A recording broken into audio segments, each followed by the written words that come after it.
Government medical college Rajamahendravaram. So రాజమండ్రిలో ఉన్న ఈ కాలేజ్ గురించి అయితే ఈ వీడియోలో ఇన్ఫర్మేషన్ తెలుసుకుందాం. హాస్టల్స్ ఉన్నాయా, యూజీ కోర్సెస్ ఆఫర్ చేస్తున్నారా, ఫీజెస్ ఎలా ఉంటాయి, అలాగే సీట్స్ ఎలా ఉన్నాయి అన్ని కూడా మాట్లాడుకుందామండి. Welcome to Edunine career guidance, Josh innovations private limited, Edunine overseas consultancy. So college అయితే మీరు చూడొచ్చు ఈ ఇమేజ్లో. రైట్, ఇక బ్రీఫ్ ఇన్ఫర్మేషన్ చూద్దాం. ఎప్పుడు ఎస్టాబ్లిష్ చేశారంటే 2023లో అయితే ఎస్టాబ్లిష్ చేశారు, అంటే 2 years అవుతుంది. అసలు హాస్పిటల్ యొక్క ఆబ్జెక్టివ్ ఏంటి అంటే to improve access to medical education and health care services especially in under served regions of AP.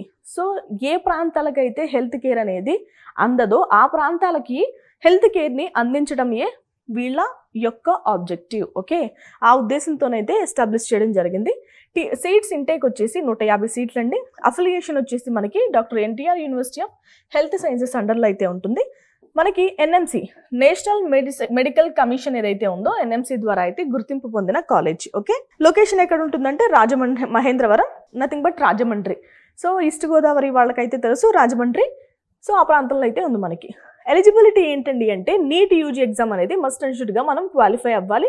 ఇక ఇంటర్మీడియట్ అనేది పాస్ అవ్వాలి. లేదు అంటే ఈక్వాలెంట్ ఎగ్జామినేషన్స్ రాసినా కూడా మనకి ఎలిజిబిలిటీ ఇస్తారు. Physics, chemistry, biology and English సబ్జెక్ట్స్లో అయితే మనం పాస్ అవ్వాలి. బయాలజీ కానీ బయోటెక్నాలజీలో కానీ. ఓసీ విద్యార్థులకైతే 50% కంటే తక్కువ రాకూడదు. బీసీ, ఎస్సీ, ఎస్టీ విద్యార్థులకైతే 40% కంటే తక్కువ మార్క్స్ రాకూడదు. ఇక ఎంబీబీఎస్ సీట్స్ ఎన్ని అంటే ఈ కాలేజ్లో వచ్చేసి 150 సీట్లు ఉన్నాయి. ఈ కాలేజ్లో మనకి మేనేజ్మెంట్ కోటా కూడా ఉంది, అంటే సెల్ఫ్ ఫైనాన్స్ కోటాను కూడా యాక్సెప్ట్ చేస్తున్నారు. మనకి all India quota 15%, state quota వచ్చేసి 85%. మళ్ళీ 85%ని ఇలా 3గా డివైడ్ చేస్తారు. ఓకే, దాంట్లో కన్వీనర్ కోటా అంటే మెరిట్ ఆధారంగా ఫిల్ చేసే సీట్లు వచ్చేసి 64, మేనేజ్మెంట్ కోటా సో 35% అంటే 45. ఇక ఎన్ఆర్ఐ కోటా, ఎన్ఆర్ఐ విద్యార్థులు ఎవరైతే ఉంటారో వాళ్ళకి 15% సీట్లు అయితే అలొకేట్ చేస్తారు. నెంబర్ ఆఫ్ సీట్స్ ఏంటండి అంటే 19 సీట్స్. మనకి ఈ కౌన్సిలింగ్ వచ్చేసి స్టేట్ ద్వారా జరుగుతుంది. ఈ కౌన్సిలింగ్ వచ్చేసి ఎంసీసీ కౌన్సిలింగ్ ద్వారా జరుగుతుంది.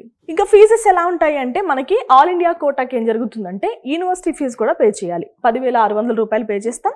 ట్యూషన్ ఫీజు వచ్చేసి 15,000 రూపాయలు, ఇది ప్రతి సంవత్సరం పే చేయాలి. ఇది కాకుండా ఇతర ఫీజెస్ కూడా ఉంటాయండి. ఓకేనా, అవి మనకి కాలేజ్ బట్టి 1,00,000 నుంచి 1,50,000 వరకు అయితే అవుతాయి, హాస్టల్ ఫీజెస్ కాకుండా. ఇక కన్వీనర్ కోటాలో మనకి 3 టైప్స్ అన్నాను కదా, category A, BC. Category A వాళ్ళకైతే 15,000 రూపాయలు, మేనేజ్మెంట్ కోటా వాళ్ళకైతే 12,000. ఇక కేటగిరీ సి, ఎన్ఆర్ఐ కోటా వాళ్ళకైతే 20 లక్షల రూపాయల వరకు అవుతుంది. ఈ ఫీజెస్ మనం ట్యూషన్ ఫీజెస్ మాత్రమే చెప్తున్నాను కదా, ఇవి మనం ప్రతి సంవత్సరం పే చేయాలి. ఓకేనా, ఇతర ఫీజెస్ ఎలా ఉంటాయంటే యూనివర్సిటీ ఫీజు అని, అడ్మినిస్ట్రేషన్ ఫీజు అని, రిజిస్ట్రేషన్ ఫీజు అని. సో ఈ ఫీజెస్ అయితే ఉంటాయి. రైట్, ఇక మనం హాస్టల్స్ గురించి మాట్లాడుకుందాం. హాస్టల్స్ అయితే సెపరేట్గా బాయ్స్కి గర్ల్స్కి అయితే ఉన్నాయి. ఏసీ ఉంది, నాన్ ఏసీ రూమ్స్ కూడా ఉన్నాయి, మెస్ ఫెసిలిటీ ఉంది, సెక్యూరిటీ ప్రొవైడ్ చేస్తున్నారు, వైఫై యాక్సెస్ కూడా ఉంది. ఓకే, రైట్, ఇక మనకి రూమ్స్ వచ్చేసి షేరింగ్ ఉంటాయండి. బేసిక్ ఫర్నిచర్తో అయితే ఉంటాయి, అంటే ఒక విద్యార్థి కంఫర్టబుల్గా చదువుకోవడానికి ఏం కావాలో అవి అయితే ప్రొవైడ్ చేస్తారు. ఈ ఫీజెస్ అనేవి, హాస్టల్ ఫీజెస్ అనేవి మీరు ఆప్ట్ చేసుకున్న దాన్ని బట్టి అయితే మారుతూ ఉంటాయి. హాస్టల్ ఫీజు వచ్చేసి 10,000 రూపాయలు, మెస్ ఛార్జెస్ వచ్చేసి 15,000 నుంచి 20,000 రూపాయల వరకు అవుతుంది. మనకి డెవలప్మెంట్ ఛార్జెస్ కూడా ఉంటాయి. సో అవి వచ్చేసి మనకి 2,000 రూపాయలు అయితే ఛార్జ్ చేస్తున్నారు. ఇవైతే మనం ప్రతి సంవత్సరం పే చేయాలి.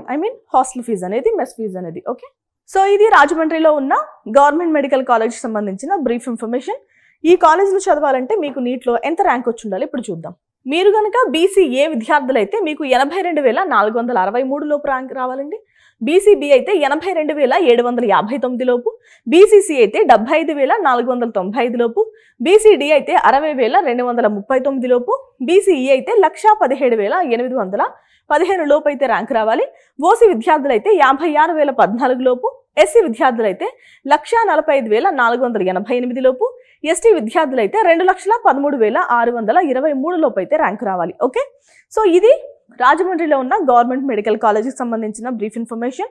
మరొక కాలేజ్తో మళ్ళీ కలుద్దాం. నమస్తే.